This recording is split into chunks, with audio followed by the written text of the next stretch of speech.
Well, it really is a tremendous honor, and as I stand here, I really do stand as a very proud and very grateful pastor of this church, and I really believe that tonight we gather to celebrate 20 years of just trying to get a different perspective, and trying to get a different perspective of the divine, and trying to get a different perspective of family life, and trying to get a different perspective of where God dwells among us in Judaism and in Catholicism and in the family unit. I had to make sure I was on Alan's right, because this is how we first met.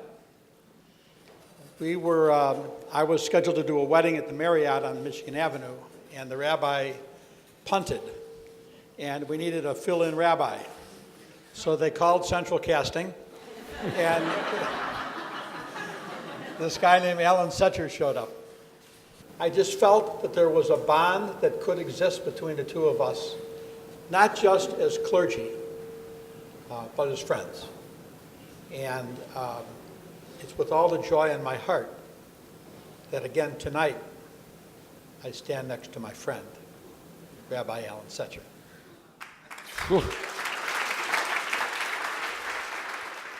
You've never been so short in your whole life.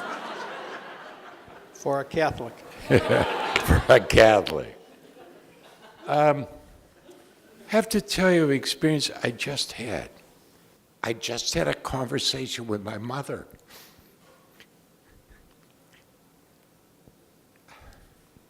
And I said, "Ma, I done good." And she answered me, and she said, "Yes, you have." This is special. I can't tell you how special. Last night and this morning, Jewish congregations all over the world were reading a portion called Toldot, Generations, and how incredibly fitting it is that we get to be here with Father John and with Rabbi Allen and of course, Father Tom, a privilege always to be in your company to celebrate the generations of the family school. That feels like an incredible gift. But I have to wonder sometimes, as a parent, do you wonder, are my children getting it? Do they understand what these highest ideals and values are that we hope we have given them? Yes, your children got it. Yes, they understand what you were trying to communicate to them. And for me, a lot of this evening is an opportunity for us who are now second generation or co-generation of family school to acknowledge Rabbi Allen and Father John and to be able to hold that mirror up to them and say, yes, we got it. This has had nothing to do with Alan, myself, Tom Hurley, or Hava.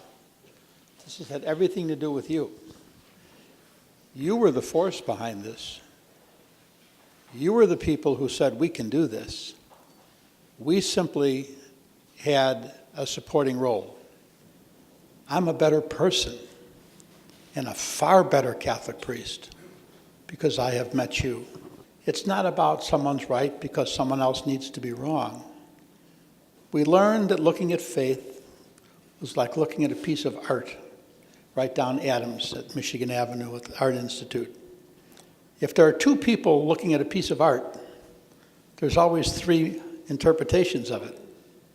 Each of the two people sitting gazing at a Monet, and then whatever Monet had in mind, which we may never know.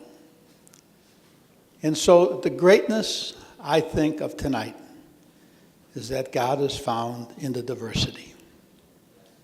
And God is found always in communion. And communion is a sort of a Catholic word, but if you take it apart, it's cum unio, with union. It's just nothing but it's being together.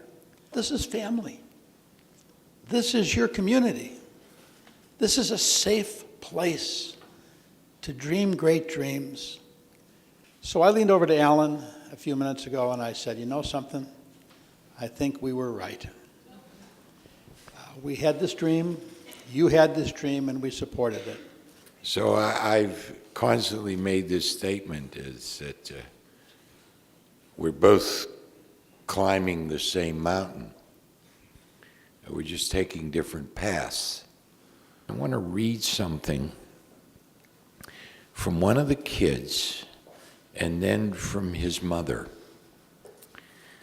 He said, "So they chose to raise us neither Catholic nor Jewish. Most would assume that this means they raised us completely secularly. Yet today the majority of us are anything but secular. This is because we have chosen to be spiritual. This choice has undoubtedly shaped us more than having been told that we were to observe one religion or another." And then his mother answered, "There are no easy answers for these thinkers. There has never been a sense of knowing where or how this experiment in what matters most would flow.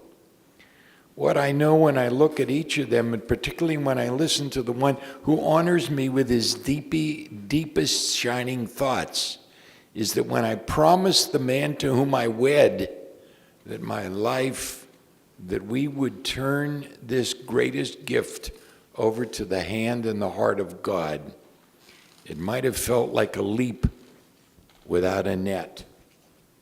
But in fact, all along, we were being carried to a higher plane than we ever could have soared all on our own. We were the whole time being lifted, vaulted by the God who hears in many tongues. And now we, like our children, know too with all our hearts. Thank you, Willie and Barbara."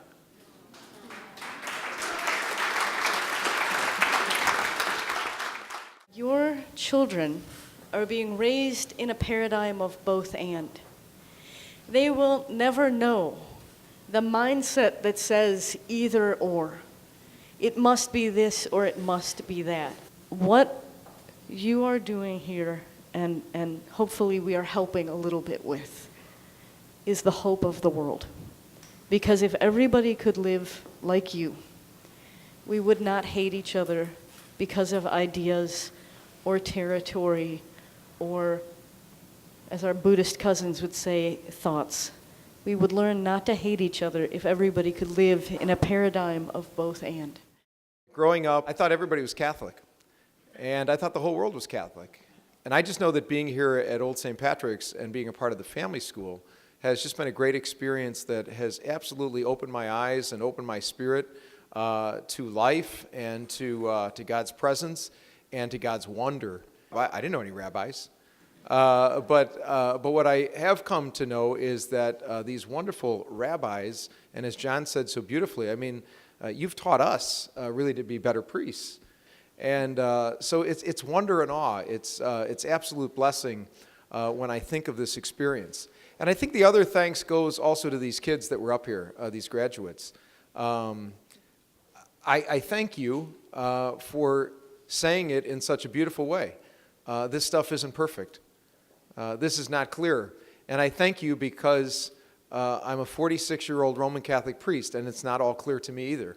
And I would bet that any one of us up here would say that none of this stuff is perfect, none of this stuff is clear. The mystery of God is just that. It's the mystery of God. There's no clear-cut answers. And so who's to say that we're wrong? We're right, because somehow, some way, we've dared ourselves to enter into this mystery. So thanks for your dreams, and thanks for allowing us to continue this dare. Thanks for allowing us to do something that is imperfect, but it's something that hopefully leads all of us into the very grace, into the very mystery of God. God bless you. So friends, I want to end with a traditional Jewish custom, and that is two things. First of all, you can now begin the evaluation of the clergy portion of the program. And second, you can just hug and kiss everybody near you.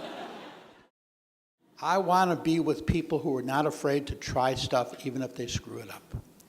Because you know why? We all believe in a God of second chances who allows you to get up and try again. We've never had to try again because of you. Thank you. And so my last statement is, thank you, bless you, and God love you. God spoke to Moses, and he said, she said. That's what he would have said. Tell Aaron and his sons, this is how you are to bless the people of Israel. Say to them.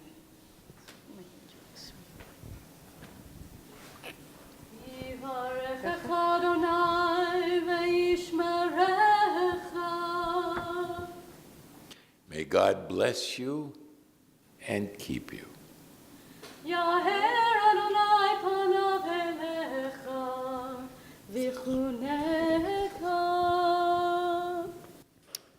May God cause his face to shine on you and be gracious to you.